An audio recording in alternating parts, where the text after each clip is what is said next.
নাও দাও, কোন দেশে বসবাস করছে খেয়াল করেন, সরাসরি সেই ছেলেটাকে গাড়ি চাপা দিয়ে হত্যা করলো। এরা হচ্ছে দেশপ্রেমিক, এরা হচ্ছে দেশপ্রেমিক, এরা সেই দেশপ্রেমিক যারা স্বাধীন 5ই আগস্টের পরে বিভিন্ন বাড়িঘর থেকে গরু এবং ছাগল বের করে নিয়েছিল। কথা ঠিক কিনা বলেন? জঙ্গলাতে কাদের বাড়ি থেকে কারা গরু বের করেছে? কারা মদিনার কাছে 40 লক্ষ টাকা চাঁদা চেয়েছে? যখন তারা কেঁদে কেঁদে আমাদেরকে মোবাইল করছিল, সেই দিন আমরা বৃষ্টিতে ভিজে তৎকালীন উপজেলা আমির, তৎকালীন পৌরসভা দায়িত্বশীল, আমি নিজে সহ আমরা 200 মোটরসাইকেল বৃষ্টিতে ভিজে এসে ওইখানে বলে গেছিলাম চাঁদা কেউ দিবেন না। তাহলে চাঁদা চাওয়ার নাম বুঝি দেশপ্রেমিক, না সেভ করার নাম দেশপ্রেমিক? আপনার চাঁদা, আপনাদের দেশপ্রেমিকের ভূমিকা আমরা দেখেছি। আপনারা মানুষের বাড়ি ভেঙে দেন, আর আজাদ মাওলানা বলছেন আমরা সেই বেড়া লাগাইয়ে দেই। কথা ঠিক কিনা বলেন? আমরা দেশপ্রেমিক না কারা দেশপ্রেমিক? ঢাকা বিশ্ববিদ্যালয়ের ছাত্র ছাত্রীরা ভালো করেই জানে এবং সঠিক সিদ্ধান্ত নিয়েছে। কথা ঠিক কিনা বলেন?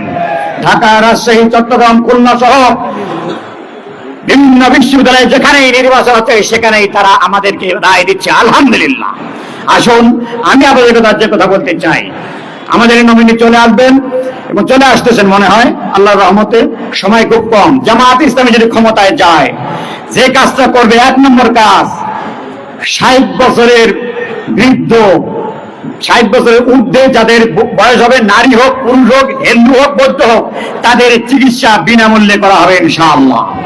আমিরে জামাত ঘোষণা দিয়েছেন, গর্ভবতী মহিলা গর্ভ ধারণ করার পর থেকে শুরু করে বাচ্চার বয়স 5 বছর হওয়া পর্যন্ত মা এবং শিশুর বিনামূল্যে চিকিৎসা দেওয়া হবে ইনশাআল্লাহ। কৃষকদেরকে বিনা সুদে লোন দেওয়া হবে ইনশাআল্লাহ। যুবকদেরকে চাঁদাবাজি না শিখাইয়া, টেন্ডারবাজি না শিখিয়া তাদেরকে আমরা ট্যান্ড করে তুলে যোগ্যতা সম্পন্ন দক্ষ করে তুলে তাদেরকে কাজকর্মের দিকে নিয়ে যাবো ইনশাআল্লাহ। আসুন, আমার কথায় দীর্ঘায়িত না করে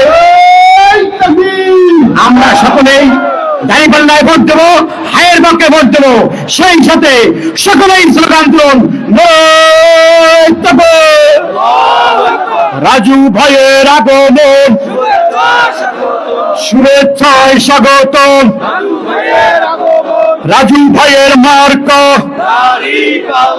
রচি ভাইয়ের মার্কা, চন্দ্রাবাসীর পক্ষ থেকে শুভেচ্ছা। আজকে জনসভা সফল হোক, সফল হোক। সংগ্রামী সুধীমণ্ডলী, এই পর্যায়ে আপনাদের সামনে বক্তব্য উপস্থাপন করছেন আজকের প্রোগ্রামের সম্মানিত প্রধান অতিথি, আমাদের সম্মানিত দাঁড়িপাল্লার প্রার্থী, আমাদের সম্মানিত নমিনি জনাব আনোয়ারুল ইসলাম রাজু। সম্মানিত রাজু ভাইকে বক্তব্য দেওয়ার জন্য অনুরোধ করছি।